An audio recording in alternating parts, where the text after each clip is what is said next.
μιλώντας, επειδή έχει γίνει μια αίτηση από τη μειοψηφία για να γίνει ένα έκτακτο συμβούλιο. Επειδή βλέπω, βασικά θα έπρεπε να ήταν σαν κύριο θέμα η αίτηση αυτή του έκτακτου συμβουλίου. Πάση περιπτώσει, λόγω του εκτάκτου της περίστασης, έχουν μπει και τα άλλα. Αλλά όλοι όμως έχουν μπει, με τον τρόπο που έχουν μπει, θεωρώ ότι σύμφωνα με τη λογική πρώτα πρέπει να συζητήσουμε το τρίτο θέμα, δηλαδή που αφορά να ενημερωθούμε και μετά να ψηφίσουμε για την εναμόρφωση του υπολογισμού που αφορά τις περιπτώσεις των ζημιών που έχουν γίνει. Δεν μπορεί πρώτα να ψηφίσουμε και μετά να ενημερωθούμε, διότι εμείς και θεωρώ πολλοί από τους συναδέλφους δεν γνωρίζουν κάποια πράγματα. Δεν θα πρέπει πρώτα να ενημερωθούμε λοιπόν και μετά να ψηφίσουμε τα υπόλοιπα. Όσο έχει μερίσει, δεν μπορώ να το αλλάξω αυτή τη στιγμή, γιατί προηγείται το προπολογισμό σε κάθε. Μα τι θα ψηφίσουμε από τον προπολογισμό, συγγνώμη κύριε Πρόεδρε. Τι θα ψηφίσουμε από τον προπολογισμό, αν δεν πρέπει να φτιάξει ναι. Δηλαδή είναι παράλογο αυτό που παρακαλώ. Θα συζητήσουμε όσο έχει μερίσει και κατόπιν θα το. Όχι, δεν είναι. Εμείς τουλάχιστον ό,τι αφορά εμάς δεν γίνεται να το δεχτούμε αυτό. Εμείς τουλάχιστον θα αποχωρήσουμε. Δεν είναι δυνατόν. Δηλαδή κύριε, καταρχήν προεδρεύετε εσείς ή ο κύριος Δήμαρχος, και δεν ξέρω. Γιατί σας μιλάει και δεν το λέει. Αν θέλετε να το κάνουμε έτσι, το κάνουμε. Αλλά μισό λεπτό. Δηλαδή, μας φέρνετε ένα προϋπολογισμό, δεν ξέρω, καταρχήν να ψηφίσουν οι συνάδελφοι. Μας φέρνετε ένα προϋπολογισμό για τις ζημιές και θέλετε πρώτα να συζητήσουμε για τις ζημιές πριν να ενημερωθούμε για τις ζημιές. Συγγνώμη, ποια είναι η λογική σε αυτό, να απαντήσει κάποιος και να το δεχτούμε. Αφήστε να προχωρήσει η διαδικασία. Πώς να αυτό που ζητάτε είναι παράλογο. Δέστε ψηφοφορία. Το ότι το βάλατε εσείς έτσι και είναι παράλογο, δεν σημαίνει ότι πρέπει να το δεχτούμε.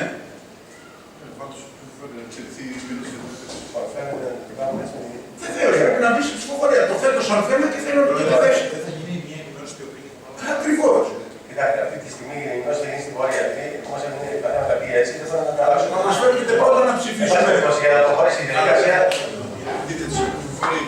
Ας μπει σε ψηφοφορία. Λοιπόν, μπαίνει σε ψηφοφορία η πρόταση του κ. Μερτήρη να γίνει πρώτα η συζήτηση για τις αιτήσεις που έχουν κάνει οι 11 κύριοι, δημοτικοί σύμβολοι.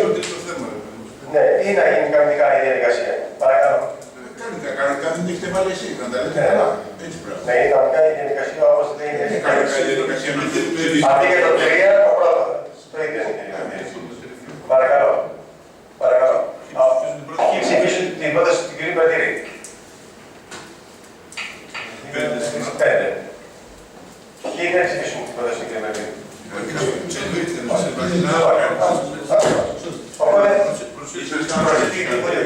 Είσαστε άψογοι. Προειδεύετε τον κόσμο. Έλα τώρα. Λοιπόν, ας ξεκινήσουμε το πρώτο θέμα. Για να δω πρώτο θέμα. Και πάμε στο θέμα 3. Συζήτηση επί της υπαριθμών 40-51-2015 αίτηση της μειοψηφίας. Κύριε Δήμαρχε. Ναι. Ο κύριος Μερτήρης να εξολόγει το θέμα της αιτήσεως. Εσύ της αιτήσεως της μειοψηφίας.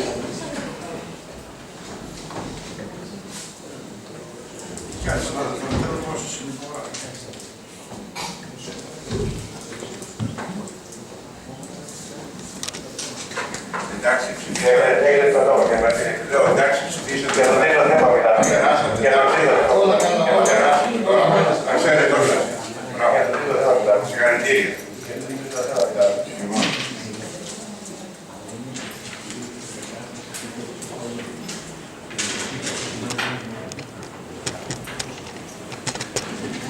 Καταρχήν θέλω να ευχηθώ χρόνια πολλά σε όλους τους συναδέλφους και εύχομαι ο καινούριος χρόνος να φέρει λιγότερα κακά από αυτά που μας έχουν φέρει τα προηγούμενα. Ένα από αυτά τα κακά, δυστυχώς και θεωρώ είναι στενοχώρια όλων μας, αυτό το οποίο συνέβη στο Δημαρχείο. Ένα κτίριο πρότυπο και η ζημιά η οποία έγινε με τη φωτιά. Δεν θέλω να σχολιάσω λόγω των ημερών, έχουμε χρόνο, δεν θέλω να σχολιάσω το ότι η ενημέρωση από πλευράς Δημοτικής Αρχής είναι μηδαμινή.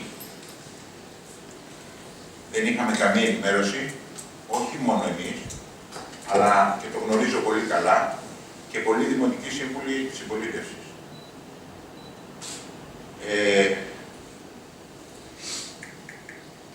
Κακοπροαίρετοι υπάρχουν πάρα πολλοί.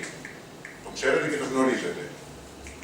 Εμείς από την πρώτη στιγμή και από την πρώτη μέρα και από το πρώτο τέταρτο είμαστε στο γεγονός. Θέσαμε λοιπόν στον κύριο Δήμαρχο, το έθεσα προσωπικά, ότι οτιδήποτε χρειαστεί είμαι στη διάθεση του Δήμου. Η παράταξή μας και όλη η παράταξή μας εννοείται. Αυτό βέβαια δεν συνέβη ποτέ. Πέρα από αυτό, δεν είχαμε καμία ενημέρωση. Την Κυριακή, το βράδυ, είχα μια τηλεφωνική επικοινωνία με τους επικεφαλείς της αντιπολίτευσης και ζήτησα από τον κύριο Δήμαρχο να γίνει ένα έκτακτο συμβούλιο, να ενημερωθούμε για το τι μέλη γενέστε. Μου είπε ότι και ανθρώπινο είναι και λογικό το είδα, ότι επειδή Δευτέρα Τρίτη έπρεπε να μαζέψει τα αποκαΐδια του Συμβουλίου, ότι από Τετάρτη θα κάναμε Συμβούλιο. Και ότι ήταν θετικός. Μάτα όμως, περιμέναμε, είδαμε τελικά ότι δεν υπάρχει κανένας σκοπός ενημέρωσης και αναγκαστήκαμε να κάνουμε αυτό που κάναμε. Να μαζέψουμε τις υπογραφές για να συγκληθεί αυτό το Συμβούλιο. Το αυτονόητο, όταν σε μια κακή κατάσταση για το Δήμο μας, αντί να είμαστε όλοι μαζί, ο καθένας νομίζει ότι είναι δικό του μαγαζί. Λοιπόν, εν πάση περιπτώσει, αφού θέλετε να λειτουργήσουμε έτσι και το επιθυμείτε, αυτό θα κάνουμε κι εμείς. Εμείς να ξέρετε πάντως ότι είμαστε καλοπροαίρετοι, είμαστε στη διάθεση του Δήμου, δεν δέχεστε, δεν καταδέχεστε, δεν ξέρω πώς θα το χαρακτηρίσω. Πάντως, αυτή την αλαζονία, είμαι 55 χρονών, πρώτη φορά την έχω συναντήσει στη ζωή μου. Και πραγματικά, σας μιλάω ειλικρινά, δεν μπορώ να το χαρακτηρίσω και δεν έχω αυτή τη στιγμή λόγια να την χαρακτηρίσω. Εν πάση περιπτώσει, επειδή θέλω, επί της ουσίας, θα ήθελα να εκφράσω κάποια ερωτήματα και θέλω κάποιες απαντήσεις που αφορούν τα αίτια, τις ενέργειες που έχουν γίνει και τον προγραμματισμό της αποκατάστασης των ζημιών. Καταρχήν, δεν ξέρουμε τίποτα. Για να ξεκινήσουμε από αυτό. Δεν γνωρίζουμε τι ακριβώς έχει γίνει. Πώς έχει γίνει. Γιατί έχει γίνει και τι έχουμε κάνει, τι κινήσεις έχουμε κάνει σαν Δήμος, εμείς δεν γνωρίζουμε τίποτα. Λοιπόν, θα είμαι σύντομος στις ερωτήσεις μου και παρακαλώ κύριε Δήμαρχε, αν θέλετε, σημειώσεις τις για να με απαντήσετε. Ξεκινάω λοιπόν ρωτώντας, το κτίριο είναι ασφαλισμένα για πυρκαγιά?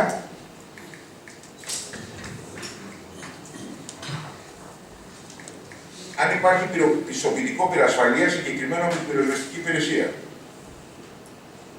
Δεύτερη ερώτηση. Τρίτη ερώτηση. Αν ο τεχνικός ασφαλείας, ο οποίος πρέπει να υπάρχει τεχνικός ασφαλείας, έχει όλα τα προβλεπόμενα και αν διατηρεί σχετικό βιβλίο ελέγχου λειτουργίας του συστήματος πυρασφάλειας. Τρίτη ερώτηση. Τέταρτη ερώτηση. Αν λειτουργήσαν τα συστήματα πυραλίμνευσης και αυτόματης πυρόσβεσης.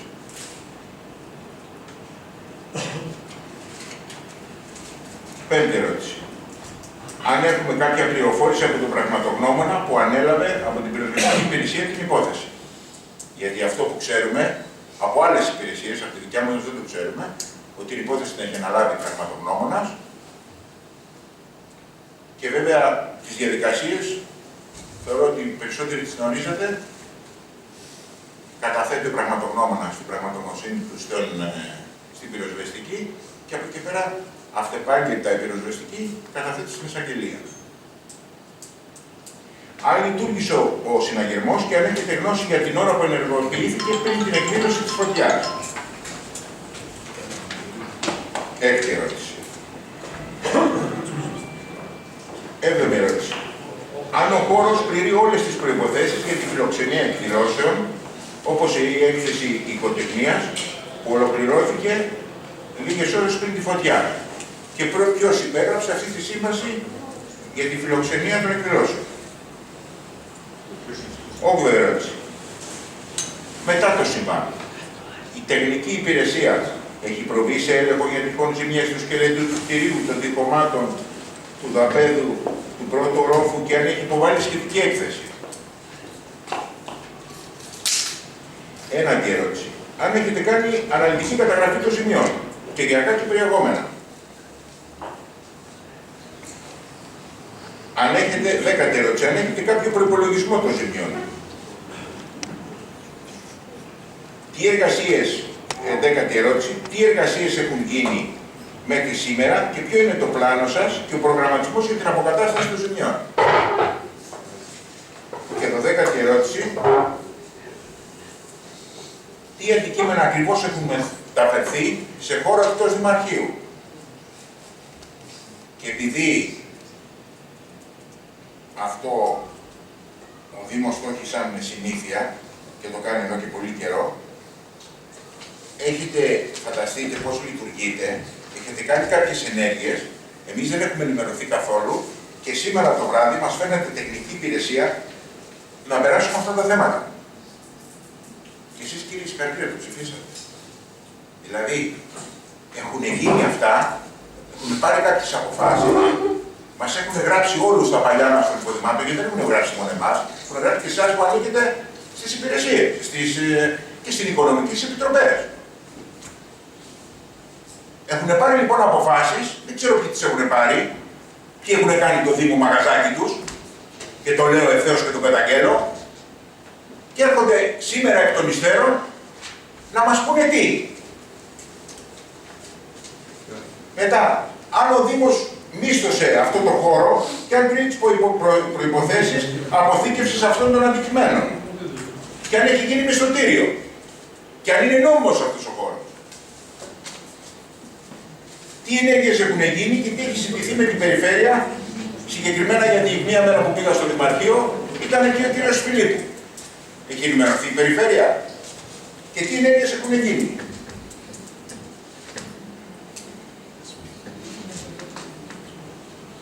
Αυτό που θα ήθελα λοιπόν κάποιες απαντήσεις, ό,τι αφορά τα ζητήματα, δεν θα κάτσω να πραγματικά είναι υποτιμά την νοημοσύνη μας εδώ μέσα. Κάποιοι υποτιμούν την νοημοσύνη μας. Αυτά τα οποία έχουν έρθει εδώ πέρα, οι πληροφορίες που έχω δεν ξέρω, δεν το λέω με σιγουριά, ότι κάποιες κάμερες και κάποια πράγματα δεν λειτουργήσαν. Και αυτοί που έχουν αυτά τα συστήματα μέσα στο Δήμο, τους ξαναβάλαμε να ξανακάνουν δουλειά. Καλά το πάνε. Και πέρα από αυτό, έχετε φέρει εδώ, στήριξε στο Δήμο από ό,τι βλέπω, δηλαδή πραγματικά εκπλήσωμαι, εκμεταλλεύεστε μέχρι και τη δυστυχία του Δήμου. Έτσι το λέω, ομά. Εκμεταλλεύεστε και τη δυστυχία του Δήμου. 75.000 για να καθαρίσουμε το Δημαρχείο. 75.000 συν το ΦΠΑ για να καθαρίσουμε το Δημαρχείο. Αυτό είναι το κόστος που έχετε φέρει εδώ. Χωρίς να ενημερώσετε κανέναν, και θεωρώ από την εμπειρία που έχω και από διάφορα πράγματα, πάνω ό,τι σε αφορά τα κτίρια, μπορούσαμε αυτή η δουλειά να γίνει με πολύ λιγότερα χρήματα. Αλλά το πρόβλημα δεν είναι μόνο αυτό, και τα οποία χρήματα δεν τα πληρώνετε από την τσέπη σας φυσικά, είναι χρήματα των δημοτών. Το πρόβλημα δεν είναι αυτό. Το πρόβλημα είναι ότι το αποφασίσετε μόνοι σας. Αποφασίστε 2-3 άτομα το τι θα γίνει στο Δήμο. Εγώ πραγματικά λυπάμαι πολύ και έχω απογοητευτεί πάρα πολύ. Και θα ήθελα να τις απαντήσεις σας. Ευχαριστώ. Για τα έργα διερευνούνται από την πυροσβεστική, η οποία ήρθε αμέσως με το σβήσιμο της πυρκαγιάς από το ανακτητικό. και οριστεί πραγματογνώμονα κλπ. Και είναι αρμόδια η πυροσβεστική ούτως ή άλλως για να εκφέρει γνώμη. Εγώ απλώς σας ενημερώνω, σαν πραγματικό γεγονός, έτσι, ότι η αιστεία της φωτιάς περιορίστηκε στο φουαγέ, ας το πούμε, μπροστά, εκεί που ήταν η έκθεση μέχρι μέσα στις αρχές του Δημοτικού Συμβουλίου που ήταν η έκθεση της οικοτεχνίας. Ο χρόνος που έκαψε η φωτιά ήταν μάλλον ελάχιστος και ευτυχώς η πυροσβεστική ήρθε γρήγορα. Οπότε δεν έχουμε επέκτηση της φωτιάς αυτής καθ' αυτής. Είναι όμως λόγω του ότι κάηκαν πλαστικά, καρέκλες κλπ. Που ήταν εκεί στην έκθεση. Αυτό δημιούργησε ένα μείγμα καπνού, το οποίο διαχύθηκε σε όλο τον χώρο του Δημαρχείου. Και περισσότερο δίνει την αίσθηση έτσι μια κακή εικόνα του Δημαρχείου από την κάπνα αυτή που διοχετεύτηκε σε όλο τον χώρο, ενώ η φωτιά αυτή καθ' αυτή έγινε στο σημείο που σας λέω. Πιστοποιητικό πυρασφάλειας, τεχνικός πυρασφάλειας, υπερανίχνευση, ανλειτουργήση κλπ. Όλα αυτά έχουν λειτουργήσει. Η πυρανίχνευση λειτουργήσε. Η πυρανίχνευση δεν είναι ενεργητική παραδείγμα. Η πυρανίχνευση λειτουργήσε, ναι, δεν έχει και πυρόσβεση σε χώρες που είναι γραφεία κλπ. Δεν έχει καταπαικτήρες, δεν επιτρέπεται από τον νόμο. Είχε τηρηθεί η μελέτη, εννοείται, της κατασκευής του Δημαρχείου στα συστήματα πυρασφάλειας και η οποία και λειτουργήσε. Νομίζω ότι ο κ. Καλκίδης είναι και ο πρώτος που την άκουσε το πρωί σε 7 η ώρα, όταν βγήκαν οι πρώτοι καπνοί προφανώς. Δεν είναι συναγερμός. Όχι, ο συναγερμός χτύπησε, είναι άλλος συναγερμός της φύλαξης του κτηρίου για κλέφτες κι άλλο η πυρανίχνευση. Ο συναγερμός της για κλέφτες, το πω έτσι για να συνοούμαστε, χτύπησε 8 παρά 3 λεπτά, γιατί είναι συνδεδεμένος με το κέντρο. Αυτό έχουν πάρει οι πυροσβεστικοί καταθέσεις και από την εταιρεία κλπ. Οπότε χτύπησε. Το ένα είναι άσχετο με το άλλο όμως, έτσι. Γιατί έχουν σιρήνα και τα δύο. Αλλά ο συναγερμός της κλοπής χτύπησε στις 8 παρά 3 λεπτά, όπως βεβαιώνει η εταιρεία φύλαξης. Ο χώρος είναι ικανός να φιλοξενεί τέτοιου είδους εκθέσεις. Από την κατασκευή του είναι ειδικό κτίριο, εκτός από το Δημαρχείο που είναι αριστερά τα γραφεία, όπως ξέρετε. Το κτίριο αυτό έχει κατασκευαστεί ως Δημαρχείο, Παύλα, Κέντρο Τέχνης και Πολιτισμού. Γι' αυτό ο χώρος αυτός δεξιά είναι για να γίνονται εκδηλώσεις, διαλέξεις. Συνεδριάζει το Δημοτικό Συμβούλιο βέβαια εκεί πέρα για να διευκολύνεται. Αλλά ξέρετε ότι πολλές εκδηλώσεις μας, επιμορφώσεις προσωπικού, όλα τα πάντα και άλλου είδους εκδηλώσεις γίνονται στον χώρο αυτό. Και είναι προορισμένος εκ της αδείας του κτηρίου να γίνονται τέτοιες εκθέσεις. Την έκθεση αυτή δεν την φιλοξενήσαμε, την διοργάνωσε η κοινωνική υπηρεσία του Δήμου με την διευθύντρια την κυρία Γκάζου, η οποία ήταν ένα πρόγραμμα που έκανα από παλιά που ήταν στην Ομαρχία στα πλαίσια της ΝΕΛΕ και το συνέχισε και ήταν η τρίτη χρονιά φέτο που το κάναμε εξάλλου και ήταν πέρα από την ατυχία αυτή που είχαμε για το συγκεκριμένο γεγονός. Ήταν μια έκθεση η οποία βοηθούσε τους συμπολίτες μας που είναι οικοτέχνες να βρουν μια διέξοδο για την προώθηση των προϊόντων. Αναλυτική εκτίμηση των ζημιών δεν έχει γίνει. Το πλάνο αποκατάστασης των ζημιών είναι μέχρι τις 15 Γενάρη να έχουν λειτουργήσει τα γραφεία αριστερά, οπότε ο Δήμος να πάει κανονικά να λειτουργήσει εκεί.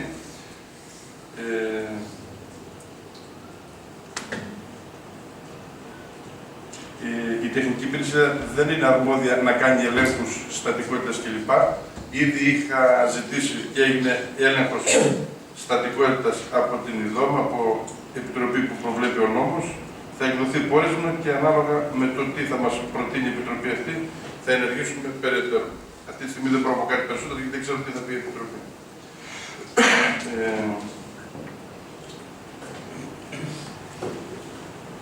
Το πλάνο της αποκατάστασης των ζημιών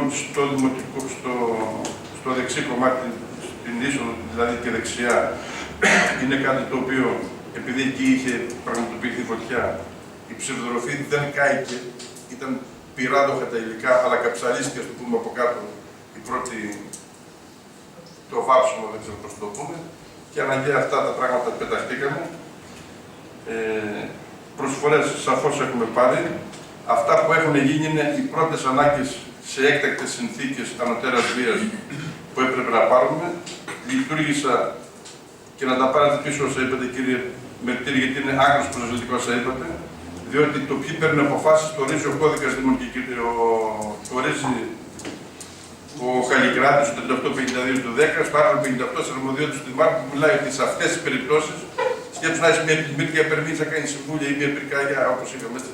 Σε αυτά αποφασίζει ο Δήμαρχος για τα πρώτα πράγματα που πρέπει να έχουμε για να λειτουργήσει ο Δήμος και τις αποφάσεις του Δημάρχου τις εγκρίνει εν συνεχεία σε εύθετο χρόνο η Οικονομική Επιτροπή. Αυτό κάναμε κι εμείς και δεν υπάρχουν άνθρωποι που παίρνουν αποφάσεις αρρήμην.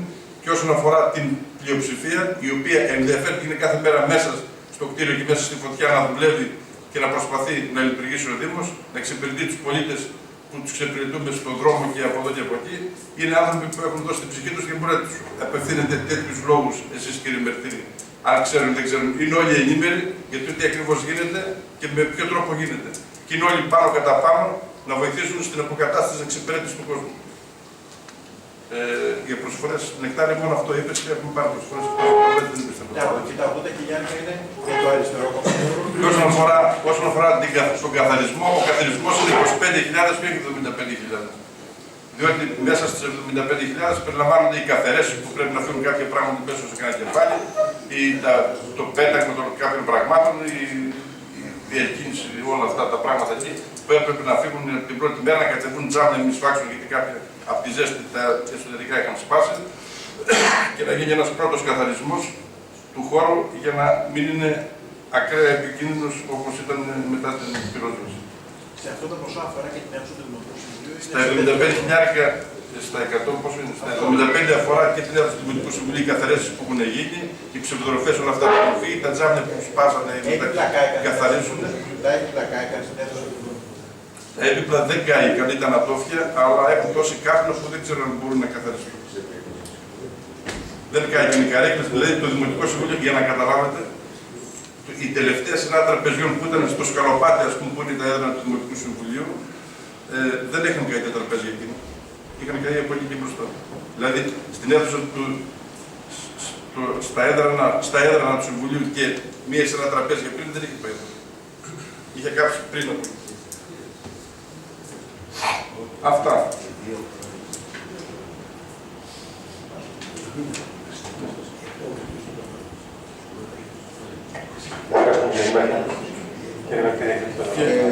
Και όποιος ήθελε να βοηθήσει, βέβαια βοήθησε και βοήθησε ατόλυμα. Και εδώ θέλω να τονίσω την βοήθεια με όποιο τρόπο μπορούσε του συναδέλφου του κ. Βόλου. Δεν χρειάζεται προσκλήσεις και ιδιαίτερες τιμές για να την κάνει βοήθεια. Όποιος ήθελε να βοηθήσει εκείνο το Δημαρχείο, καμένο με το καθαρό. Μια κύρια ερώτηση. Για ποιο λόγο δεν μου απαντήσατε αν το κτίριο είναι ασφαλισμένο. Και να μου απαντήσετε κιόλας γιατί μέχρι 31, ναι, και μέχρι 31 Δεκάτου του 12 το κτίριο ήταν ασφαλισμένο. Ποιος το διέκοψε και γιατί. Ποιος το διέκοψε και γιατί. Και ποιον ενημέρωσε. Πρώτον. Δεύτερον, δεν μου απαντήσατε για το τεχνικό ασφαλεία, αν διατηρεί το σχετικό βιβλίο που πρέπει να το διατηρεί και το βιβλίο ελέγχου λειτουργίας του συστήματος. Και θέλω να ξέρω και ποιος ήταν ο τεχνικός ασφαλείας. Τρίτον, δεν μου απαντήσατε, εγώ σας ρώτησα και άλλο πράγμα. Αν λειτουργήσε ο συναγερμός, γιατί οι πληροφορίες που έχουμε είναι ότι ο συναγερμός λειτουργήσε, ο συναγερμός της κλοπής που είπατε προηγουμένως, λειτουργήσε πριν να εμφανιστεί η φωτιά. Στις 7 και 4. Λοιπόν, μιλάω για το συναγερμό κλοπής. Σας απάντησα. Όχι, μου είπατε ότι ο συναγερμός πυρανίχνευσης μου είπατε 8 παρά 5. Και βέβαια, έτσι δεν είπατε. Έχει καταγραφεί, τι είπατε. 8 παρά 3 ο συναγερμός. 8 παρά 3. Και εγώ σας λέω ότι 7 και 4 χτύπησε ο συναγερμός στο Δημαρχείο του Γέρακα. Σας το είπα ότι αυτός ήταν ο συναγερμός πυρανίχνευσης. Όχι, αυτός είναι ο συναγερμός κλοπής. Έχει διαφορετήσουν και με άμα έχεις άποψη σε άλλη, τότε καλά τα Δεν έχω την αισθήση. Καταρχήν, δεν έχετε κάνει καταγραφή των ζημιών μετά από 10 μέρες. Δηλαδή, έχουν πέρασει 10 μέρες. Πόσο θέλετε για να κάνετε καταγραφή των ζημιών. Υπήρχαν και Χριστούγεννα, υπήρχαν και άλλες. Καλά, εσείς λέγατε ότι σκουπίσατε και δεν ήρθαμε εμείς να σκουπίσουμε. Τώρα που πέσανε οι αργίες στη μέση. Δεν μου απαντήσετε αν έχει γίνει μισθωτήριο για το χώρο της αποθήκευσης. Μετεσεγάσατε κάτι, χωρίς να ενημερώσετε κανέναν, Και δεν ξέρω αν έχετε μάθει να λειτουργείτε έτσι. Αυτό μπορεί να λειτουργείτε στις επιχειρήσεις δικές σας. Στο Δήμο, κύριε Δήμαρχε, δεν έχεις το δικαίωμα να λειτουργείς κατά αυτόν τον τρόπο. Δεν έχεις κανένα δικαίωμα και δεν στο δίνει κανένας αυτό το δικαίωμα να λειτουργείς. Και σας παρακαλώ, κύριε, όταν θα μιλάω, εξάλλου κατά τα λεγόμενα του Δημάρχου, είστε ένας υπάλληλος. Όταν θα μιλάω λοιπόν δεν θα μιλάτε ειρωνικά. Έτσι μπράβο κύριε Τέντη. Όταν θα μιλάω λοιπόν δεν θα πετάτε ειρωνικά σχόλια. Σας παρακαλώ πολύ. Σας απευθύνω εσάς, μίλησα. Ξέρετε τι λέω τώρα και μην πουλάτε εδώ μέσα τρέλα.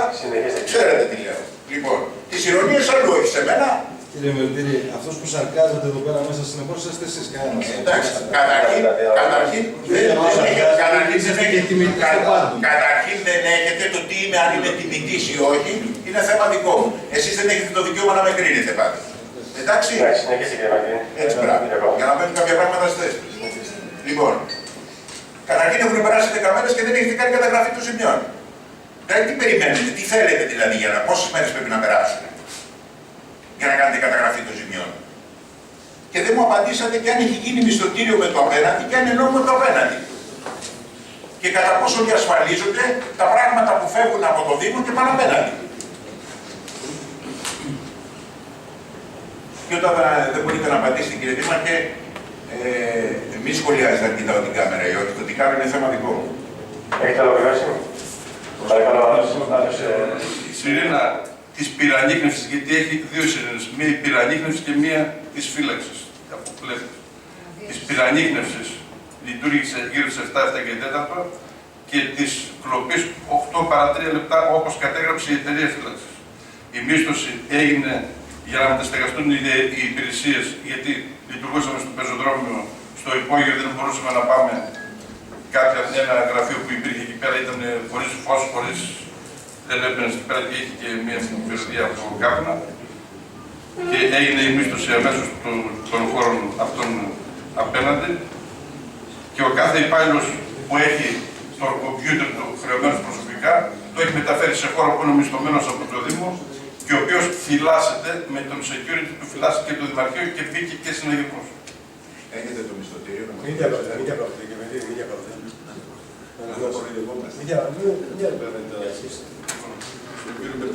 Είναι από πληροφορίες που έχουμε, η κυρία Κάζου με κάποιους δικηγόρους έχει κινηθεί για να ενημερώσουμε τους συναδέλφους. Η κυρία Κάζου ήδη έχει κινηθεί νομικά κατά το Δήμο και ετοιμάζει μήνυση. Πέρα από αυτό, εγώ ξαναλέω και προκαλώ και σας λέω ότι μισθωτήριο για απέναντι δεν υπάρχει και σας προκαλώ να το καταθέσετε. Αλλιώς λέτε ψέματα. Δεν έχω να πω τίποτα άλλο, κυρίως.